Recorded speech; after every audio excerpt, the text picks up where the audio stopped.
अभी तो अच्छा है अरे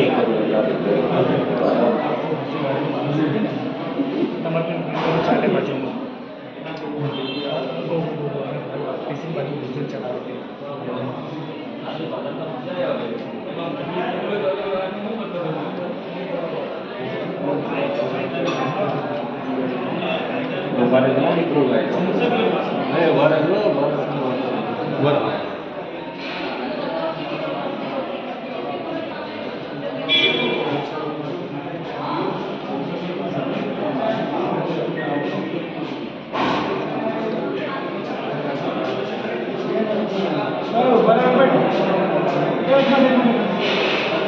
પેપર, સ્મોકિંગ કોન, પરફેક્ટ રોલ જેવી વસ્તુઓનો ઉપયોગ નશાના સેવન કરવામાં આવે છે અને એમાં ઘણા બધા કેમિકલ્સ હોય છે જે સ્વાસ્થ્ય માટે પણ હાનિકારક હોય છે. એ ધ્યાને રાખીને પોલીસ દ્વારા ખાસ ઝુંબેશ રાખવામાં આવે અને દરેક પાન ગલ્લા, કિરાના સ્ટોર જ્યાં એનું વેચાણ થતું હોય છે ત્યાં જઈને લોકોને સમજ કરવામાં આવેલ હતું અને સરકારશ્રી દ્વારા પણ જાહેરનામા બહાર પાડીને એને એક પ્રતિબંધિત વસ્તુ તરીકે જાહેર કરવામાં આવ્યું હતું.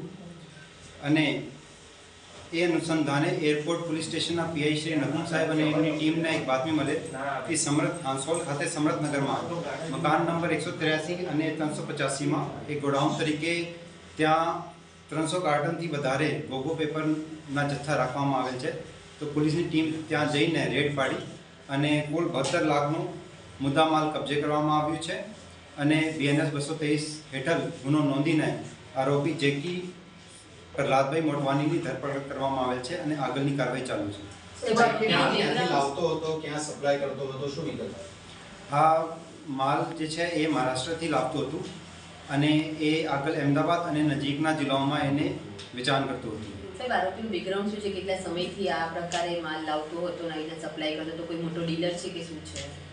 એ સ્ટેસ્પ્રો કંપનીનો માલ આપતો હતો અને એ જે છે એ અમદાવાદમાં અને આજુબાજુના જિલ્લાઓમાં છૂટક વેચાણ એમનું કરતું હતું અને એની અત્યારે પોલીસે એની કસ્ટડી મેળવીને ઇન્ટરોગેશન ચાલુ છે. તો આગળની વિગતો તપાસમાં સામે આવશે. કેટલાની કિંમતમાં આને પડતું હતું અને કેટલાની કિંમતમાં વેચાણ કરતો હતો? અમદાવાદમાં ખાસ ક્યાં ક્યાં આપતો હતો? કઈ રીતના આનું સાયકલ હતી કે ચેન હતી ગોઠવાઈ?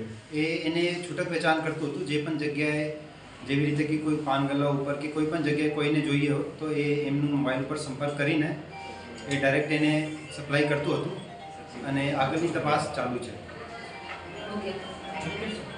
સર, આપણે આવા ડીલરોને શું મેસેજ આપવા માંગશો? કારણ કે હવે નોટિફિકેશન પણ એક ગોગો પેપર બહાર પાડવાનું રાજ્ય સરકાર દ્વારા, તો શું સંદેશો, શું મેસેજ રહેશે આપણી પોલીસ દ્વારા?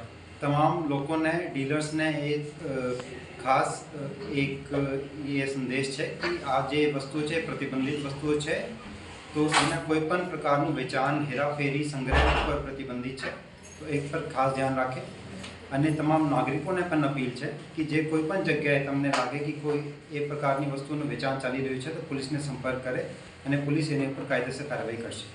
કેટલા સમયથી આ રીતના વેચાણ કરતો હતો? એ ટ્રાફિક માહિતીની પૂછતાછમાં સામે આવ્યું પણ એ લાંબા સમયથી વેચાણ કરતું હતું પણ એની એક્ઝેક્ટ જે ક્યોંકિ અગાઉ ગોગો પેપર વેચવાનું એ એક ગુનો નથી હતું તો એ જે છે એની વેચાણ કરતું હતું પણ અત્યારે સરકારશ્રીના જાહેરનામા મુજબ એ પ્રતિબંધિત વસ્તુ તરીકે જાહેર કરવામાં આવે છે. તો એના અનુસંધાને એને પોલીસે ગુનો નોંધીને કાર્યવાહી કરી છે અને એની પૂછપરછ ચાલુ છે. તો આગળની વિગતો તપાસમાં સામે આવશે. આ ગોગો પેપર વેચવાને ખબર હશે કે અંદરનો માલ જે છે ક્યાંથી આવતો છે, તો એના વિશે જાણકારી મળી છે? એ જે સામાન છે મહારાષ્ટ્રમાં પુણેથી લાવતું હતું તો એ અત્યાર સુધીની ઉપલબ્ધ માહિતી મુજબ એ પુણેથી આવતું હતું પણ આગળની તપાસ અમે કરી રહ્યા છીએ.